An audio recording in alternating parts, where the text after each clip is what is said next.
Olá pessoal, tudo bem com vocês? Hoje nós vamos falar sobre o capítulo 6 de Apocalipse, o Cordeiro abre os selos. É um capítulo super importante, com muitas informações, e eu queria pedir para vocês, é um pedido muito sério, queria que vocês curtissem, todos que ouvirem esse vídeo, que você ouça até o final, né? Se você se interessa por esse assunto, que você possa curtir e talvez fazer até um comentário, qualquer coisa, para que esse vídeo ele não fique parado. Principalmente porque no estudo a gente tem que usar muitos termos que às vezes na linguagem, no algoritmo do YouTube pode dar problemas. Eu espero que não, porque é um estudo, mas enfim, eu espero que não dê problemas. Eu não gostaria que esse vídeo ficasse parado, mas que ele fosse impulsionado. Por isso eu peço para vocês, em nome de Jesus, que você me ajude nisso, porque é um trabalho, é uma sequência e tudo faz parte, né? Um capítulo liga o outro, é importante a gente conhecer tudo. Amém? Deus abençoe você, se inscreva no canal e nos acompanhe em nome de Jesus. Obrigada pela sua audiência, por você que está aqui comigo, tá bom? Deus abençoe.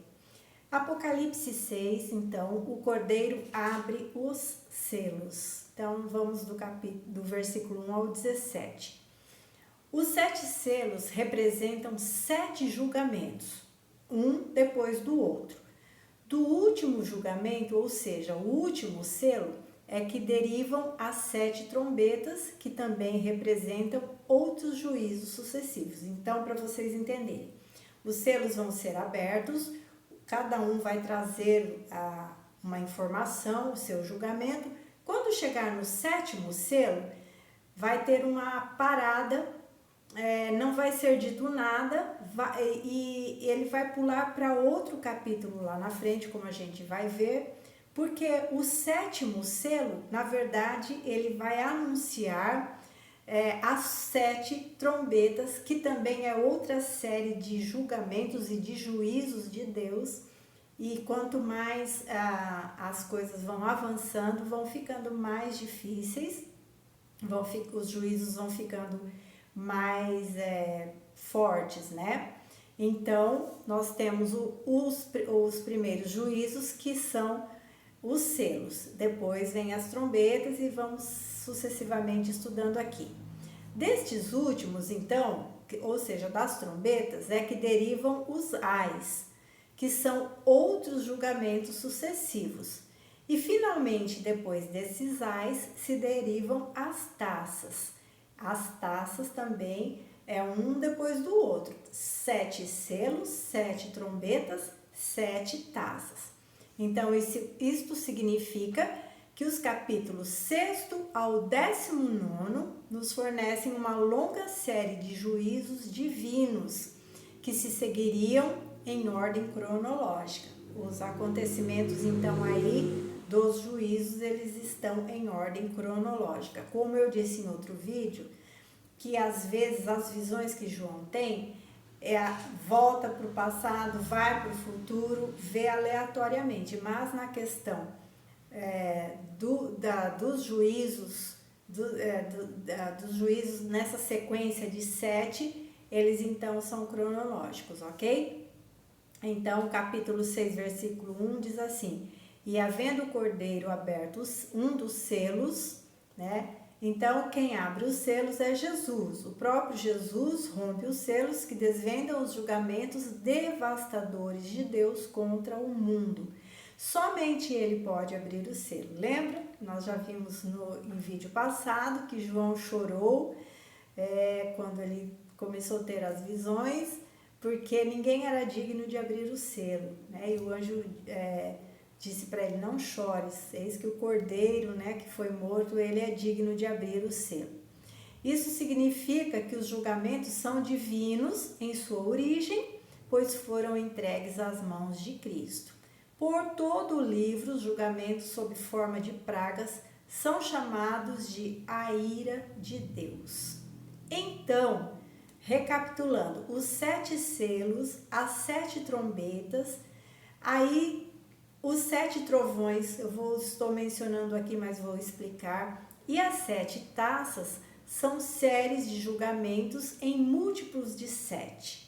Tá? Eu mencionei para vocês selos, trombetas e taças, e aqui eu estou falando sobre os trovões, que está lá no capítulo 10, e eu vou explicar o porquê que ele vai sair fora dessa sequência aqui. Esses acontecimentos, então, são parte de um período trágico chamado de Grande Tribulação, durante o qual o julgamento é derramado sobre o mundo que rejeitou o Senhor. Esse período é caracterizado pela ira e pelo julgamento de Deus, para também despertar o anseio de Israel pelo Messias e pela preparação para a volta de Cristo. Vocês já foi falado em outros vídeos também que Israel, na verdade, está esperando o Messias e eles vão aceitar o anticristo, vai ter acordo, vai ter paz entre eles. Não sei bem se eles vão achar que ele é o Messias, mas enfim, faz tudo parte de um engano. Eles estão esperando o Messias porque eles não aceitaram Jesus como sendo o Messias, Filho de Deus, enviado. Então hoje, atualmente, né, nessa época que nós estamos vivendo, eles também, assim como nós esperamos a vinda de Jesus, eles esperam ansiosamente a vinda, sim, do Messias deles, né?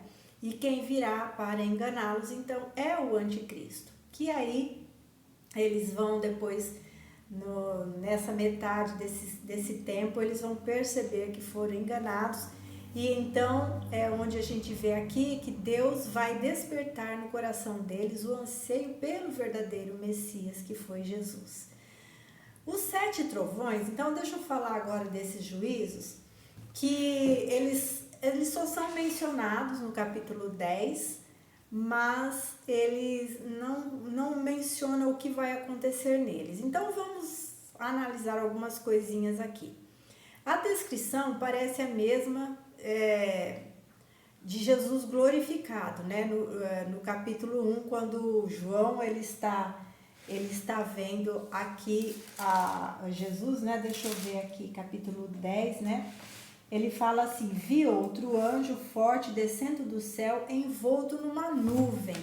Então, a descrição que ele dá, ele fala que é um anjo, mas veja bem, ele fala que é um anjo forte que desce envolto numa nuvem. E ele fala que este anjo tinha o arco-íris por cima da cabeça e o rosto era como o sol. Então, a gente vê essa descrição quando João viu Jesus glorificado, lá no capítulo 1, né? Que o seu rosto brilha. E aí ele fala que tinha um livrinho na mão. E ele ainda continua descrevendo, né? Este anjo forte. As pernas eram como o sol, aliás, as pernas como colunas de fogo. E lá na descrição do capítulo 1 fala que os pés de Jesus, quando João viu Jesus glorificado, que seus pés eram semelhantes ao bronze polido. E aqui ele fala que as pernas como colunas de fogo. Então veja que tem uma semelhança de brilho, né? Até da cor, do brilho, enfim. Fala que ele desce envolto numa nuvem e que ele pôs o pé direito sobre o mar e o pé esquerdo sobre a terra. Então a gente imagina um ser grandioso, né? Grandioso, para pôr um pé no mar e um pé na terra e vir descendo envolto em nuvens, né? E aí a descrição continua: e ele bradou com voz como ruge um leão. Então, nós podemos sim achar que aqui quem está se manifestando a João não é um anjo, mas é o anjo do Senhor, como Jesus é denominado, principalmente no Antigo Testamento, quando ele aparecia, né? Que a gente chama de cristofania, porque ainda ele não tinha se manifestado em carne, mas ele aparecia como o Filho de Deus, mas ele era o Cristo, mas ainda não tinha aparecido em carne na terra. Então a gente tem algumas passagens, por exemplo, uma que eu estou lembrando aqui, é o Sadraque, Mesaque e Abednego, quando foram jogados na fornalha, e Nabucodonosor fala que ele vê um quarto homem com aparência como filho dos deuses, né? Alguma coisa assim. Então é claro que esta pessoa que aparece lá na fornalha é o próprio Jesus. E tem outras passagens, então isso é chamado de uma cristofania, ok? Então aqui, ao meu ver, parece que quem está realmente vindo ao encontro de João é o próprio Cristo, mas é tratado, ele fala como um anjo forte. E aí fala assim, outra coisa, né? Quando bradou, 7 trovões falaram com suas próprias vozes, declarando outros juízos. Então, olha que interessante, veio esta figura toda poderosa, trazendo um livrinho na mão, mas quem declara os juízos que estão neste livro são vozes de trovões. Será que a gente podia pensar que seria a própria voz de Deus? Não sei, né? A gente só tem o relato, a descrição, mas não temos assim uma certeza. Mas então ele fala que quando bradou 7 trovões, e aí a gente lembra a questão dos 7 Espíritos de Deus, né? Que eu ainda vou falar sobre isso, que está lá no capítulo 6 de Isaías, né? Sobre os ministérios do Espírito Santo, que são 7, por isso que é falado 7 Espíritos de Deus, mas está se referindo ao Espírito Santo. Então aqui fala, 7 trovões falaram com suas próprias vozes, declarando outros juízos. E aí o que vai acontecer? Porém, João ele foi impedido de escrever e relatar esses juízos. Nós não sabemos o que está escrito, o que está determinado nesses juízos que foram trazidos pelos trovões, né? Pela voz de trovão. Então fala que ele deveria guardar segredo. O que bradara com grande voz disse: já não haverá demora. Olha que coisa linda, né? Capítulo 10, versículo 6. Já não haverá demora, querendo dizer, tudo isso já está pronto e preparado já, sem demora, para que aconteça. E vamos lembrar que o tempo de Deus não é o nosso tempo, né? Deus, ele é eterno, ele não conta o tempo, ele não tem tempo, né? Então, para ele, tudo já está feito. Quando você pensar no Apocalipse, você veja que já está tudo escrito. João já viu tudo. É como se já tudo aconteceu. Ainda para nós não aconteceu, mas na cosmovisão de Deus, na sua onisciência, na sua onipotência, tudo já está escrito, já está consumado, né? Então, falta agora que nós vivenciemos todas as coisas que estão aqui na palavra. Os mistérios de Deus que foram anunciados aos profetas, então seria cumprido ao toque da última trombeta, que está no versículo 6, diz assim: e jurou por aquele que vive pelos séculos dos séculos, o mesmo que criou o céu, a terra, o mar e tudo quanto neles existe, já não haverá demora. Então, quem está falando aqui é o próprio Deus, Criador, né? A voz que falava com João disse, aí é o que é o interessante, pega o livro que está na mão do anjo, toma-o e devora-o. E olha que interessante, João tinha que comer este livro. Aí nós não sabemos se isso foi algo literal ou foi simbólico, é um simbolismo, mas talvez ele fez de uma forma espiritual isto, porque, né, foi mandado que ele fizesse isso. E diz, certamente ele será amargo ao teu estômago, mas na tua boca doce como mel. E aí a gente pode entender assim, talvez a descrição do doce na boca e amargo no estômago pode ser interpretado assim, muitas vezes nós almejamos, desejamos, nós oramos, nós queremos, clamamos ver o juízo de Deus contra a iniquidade, contra os inimigos, né? Nós sempre pensamos que vai ter um castigo, mas quando ele vem, né, parece que é doce, né? Ó, finalmente. Mas quando realmente ele é derramado, a ira de Deus, e a gente pode contemplar o juízo tão severo de Deus, aquilo se torna amargo no estômago. Podemos interpretar desta forma, né? Então, é algo terrível e é talvez um juízo tão difícil que João foi impedido, então, de escrever sobre os trovões. Então, vamos então, né?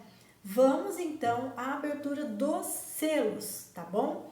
Alguns intérpretes entendem que o rompimento do primeiro selo é o início da tribulação de 7 anos e um tempo futuro de sofrimento e juízo sem precedentes que antecedem a segunda vinda de Cristo à Terra.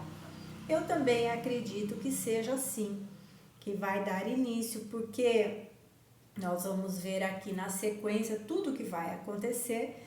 Muitas coisas que são descritas aqui nos selos a gente já vivencia, mas de uma maneira não tão grande, não tão contundente como está aqui, né? Como vai ser descrito aqui. Mas a gente já vivencia, assim, terremotos, fomes, né? A gente já vivencia. Mas vamos então observar os selos, tá bom? Vamos lá, o primeiro selo, capítulo 6, versículo 1 e 2, fala sobre um cavalo branco. O cavalo branco, ele representa, ele era usado para os reis, né? E ele representa vitória e conquista. Só que assim, nós vamos ver alguma diferenciação e eu não vou discutir aqui aquilo que um pensa, outro pensa, eu vou dar a minha opinião daquilo que a minha compreensão, tá bom? Então, esse cavaleiro, ele significa invasão ou guerra de modo geral. Parece denotar tanto guerra civil como internacional.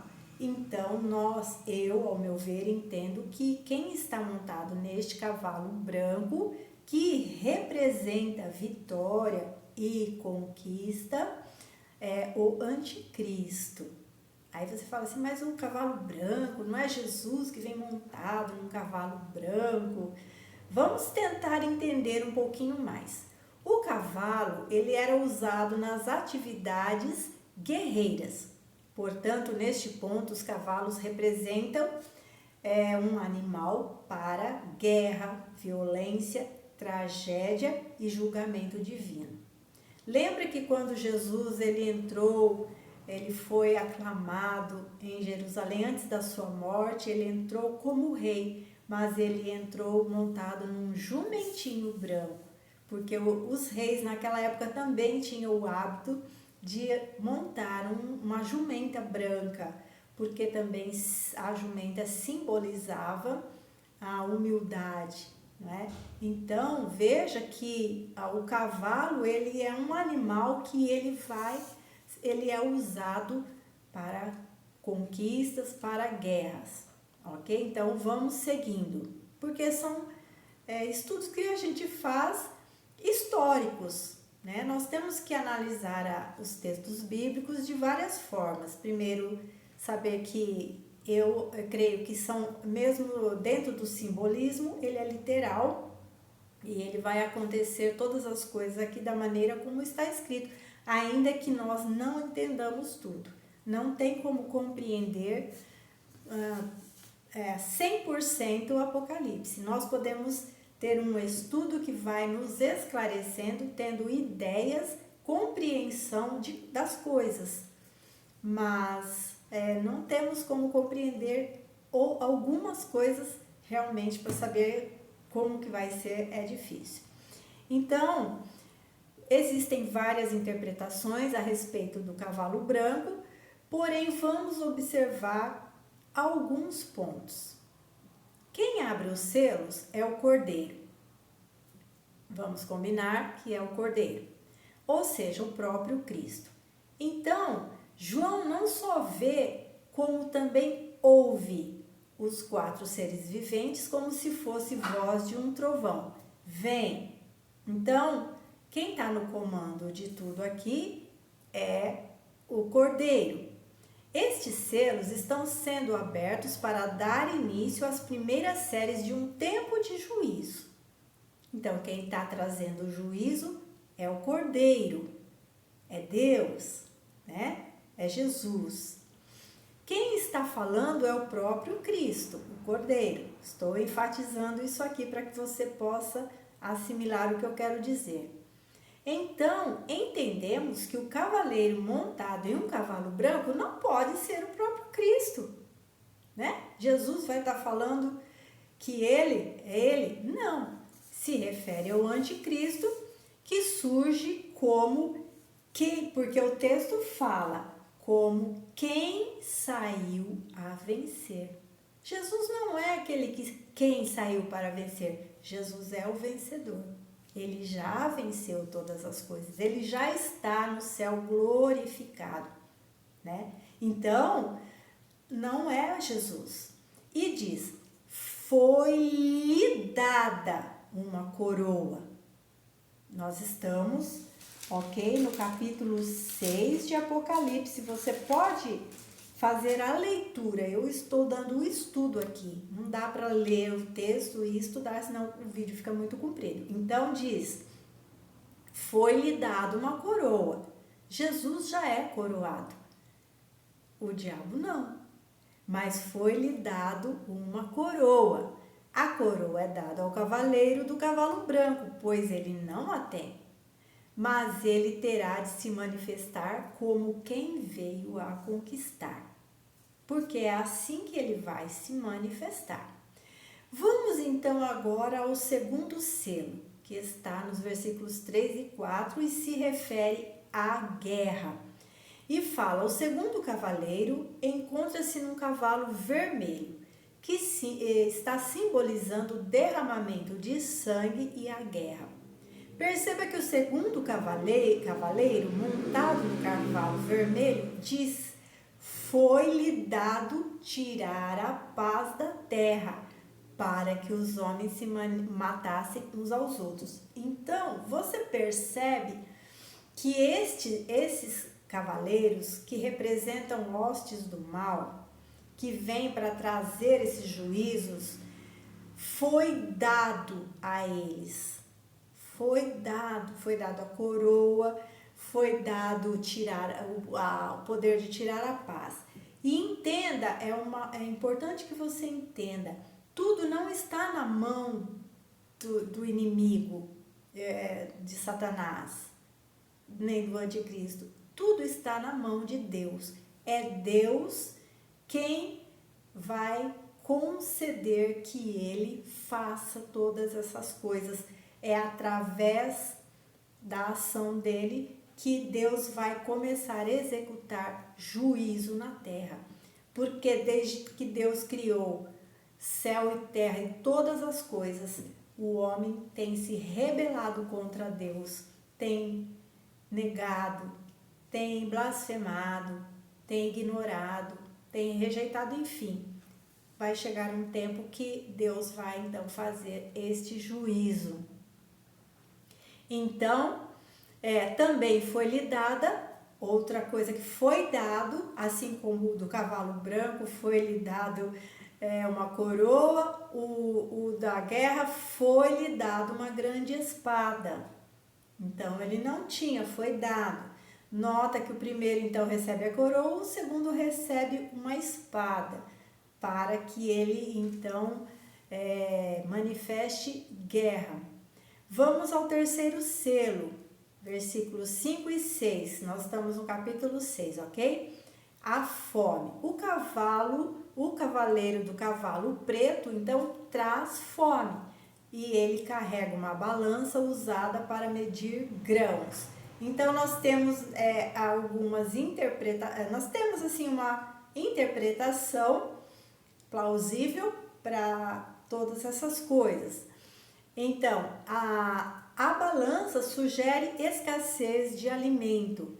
Cada pessoa, então aí ele fala do trigo, da cevada, que era um alimento de costume deles da época. Hoje em dia nós não usaríamos esta linguagem somente do trigo, da cevada, mas dá para nós compreendermos os principais alimentos da época e então nós vamos interpretar como o que vai acontecer na história, quando tudo isso acontecer no mundo, nós interpretarmos. Então, ele usa aqui a medida do trigo e a medida da cevada. Então, vamos ver. Ele fala que ele faz uma menção de uma medida de trigo por 1 denário e 3 medidas de cevada por 1 denário. Ou seja, nesse tempo de fome, que, olha, vamos pensar que a gente, de pouquinho em pouquinho, a gente já está passando essas coisas, né? A inflação, o preço das coisas cada vez mais subindo, o dinheiro a maneira da gente administrar o dinheiro que está se modificando, tudo vai aglomerando, ficando dentro de um sistema cada vez mais sendo controlado, ok? Mas não vou entrar nesse mérito, mas vamos ver aqui.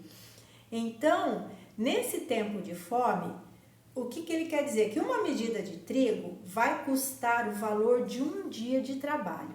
Então, olha que caro, você comprar uma medida de trigo pelo preço de 1 dia de trabalho. Porque o trigo naquela época era um alimento principal e importante. E a cevada, que era considerada a comida dos pobres. Isso é estudo histórico, tá bom? Por isso que eu estou falando isso, não estou inventando, ok? Poderia então ser comprada 3 medidas dela com 1 denário, ou seja, com o dinheiro de 1 dia de trabalho dava para comprar 3 medidas da cevada, mas era uma comida simples, de pobre, tá? E aí ele fala também ainda do azeite e do vinho, e parece que no texto, vocês precisam ler para compreender, diz que terão amplo abastecimento, né? Por quê? O vinho e o azeite são gêneros caros, então menos procurados, e aí a gente entende que nesta época os ricos, como sempre, como nós já vemos hoje, os ricos da terra têm acesso a estas coisas.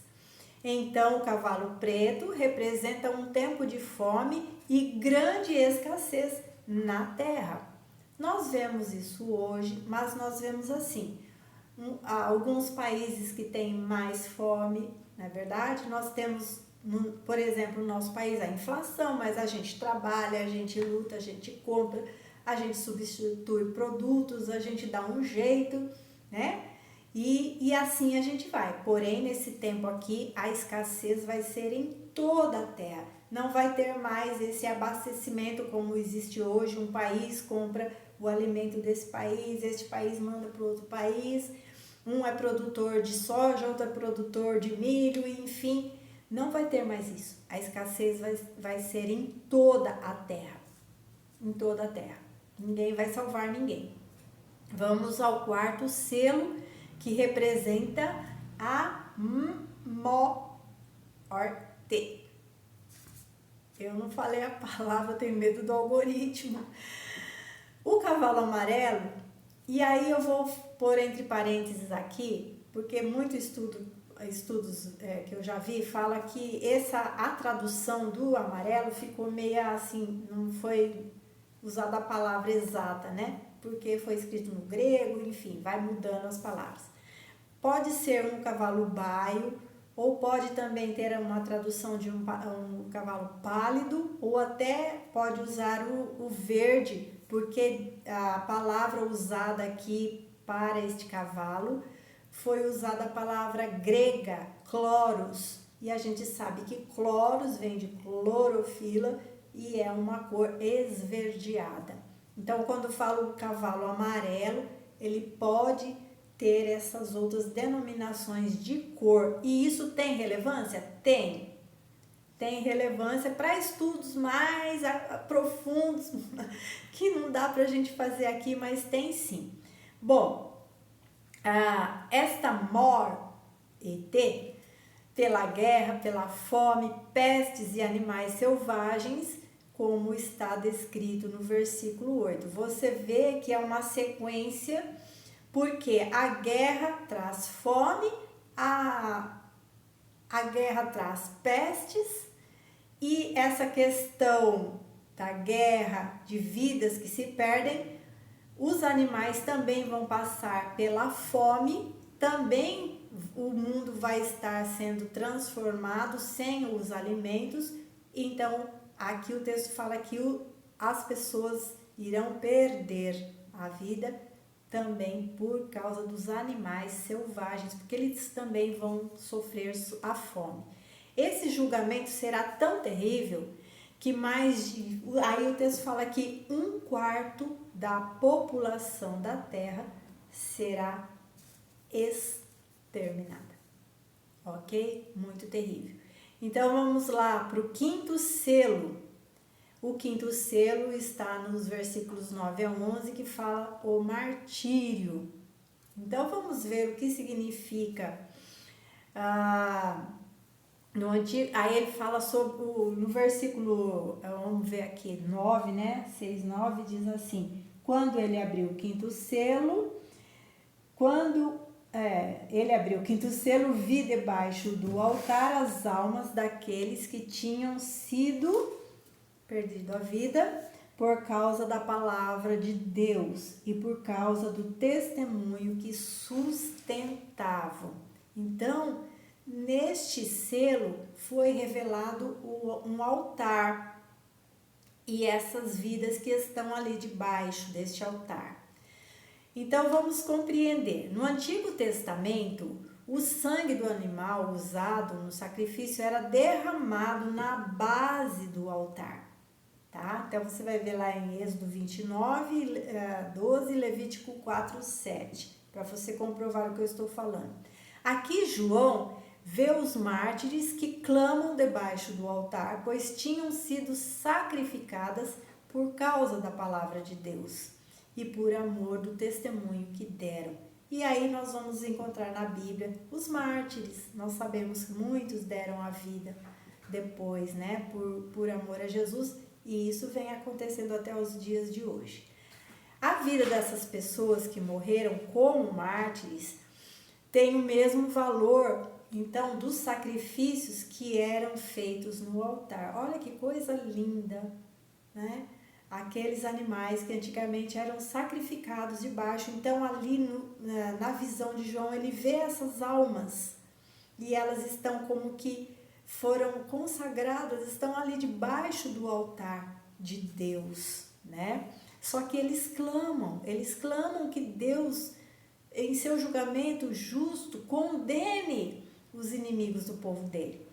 E aí a gente lembra, né, dos Salmos, quando Davi já pedia, né, para destruir os seus inimigos. Eles estão ali diante do altar de Deus, as almas, né, tá? São as almas deles, mas João viu isso e eles estão diante do trono de Deus, clamando quando o Senhor fará justiça para nós.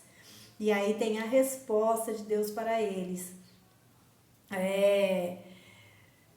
Aí fala, a igreja eles são da igreja que já tinha sido perseguida, e fala daqueles que ainda iriam passar pela tribulação, né, por esse tempo. Então, a cada um deles foi dada uma vestidura branca, e lhes disseram que repousasse ainda um pouco de tempo, até que se completasse o número dos seus conservos e seus irmãos que iam perder a vida, como igualmente eles foram.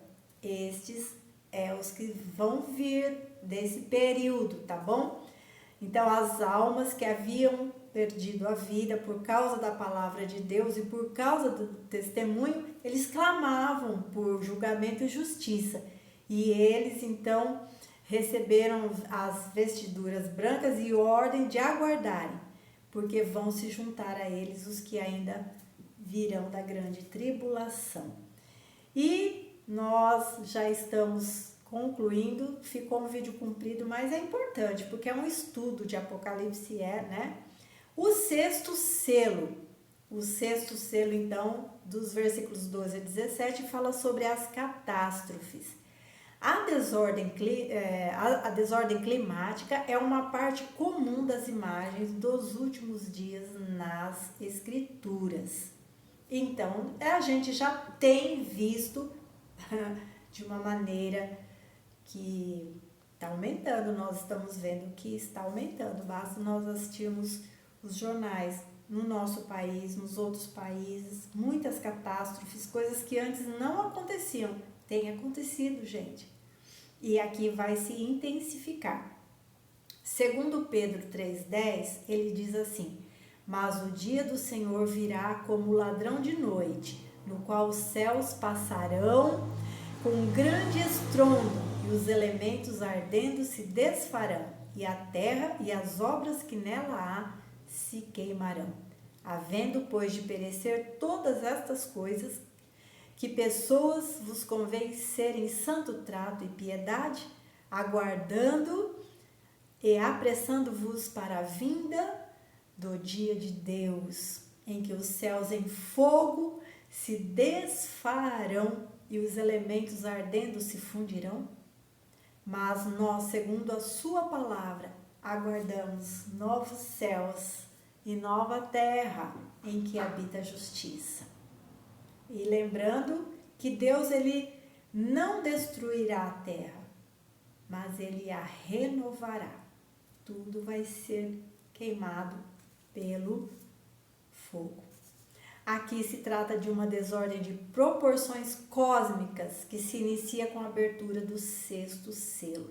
Então, o que nós vemos hoje no mundo, isso não é nada daquilo que está por vir, tá bom? Então, vamos ver aqui.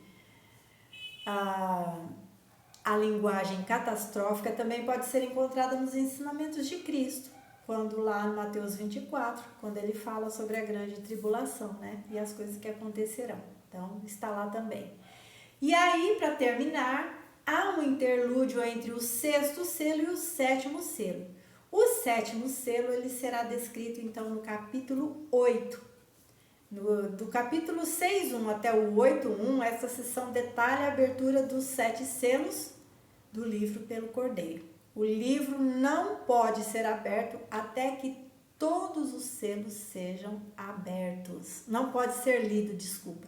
O livro não pode ser aberto e lido até que todos os selos sejam abertos. Então, essa narrativa que vai do capítulo 6 ao 8, aparentemente representa os eventos antes do derramar do juízo de Deus, porque isso são juízos, mas o grande juízo ainda está por vir, ok? A retirada dos selos do livro segue o padrão geral dos sinais, chamado de o princípio das dores, que está lá também descrito por Jesus em Mateus capítulo 24. Alguns acontecimentos já se realizaram ou se realizam, como eu já falei aqui, estamos vendo numa ordem crescente. Deus abençoe você, curta, comente, se inscreva, pergunte, Deus abençoe, em nome de Jesus. Fica na paz.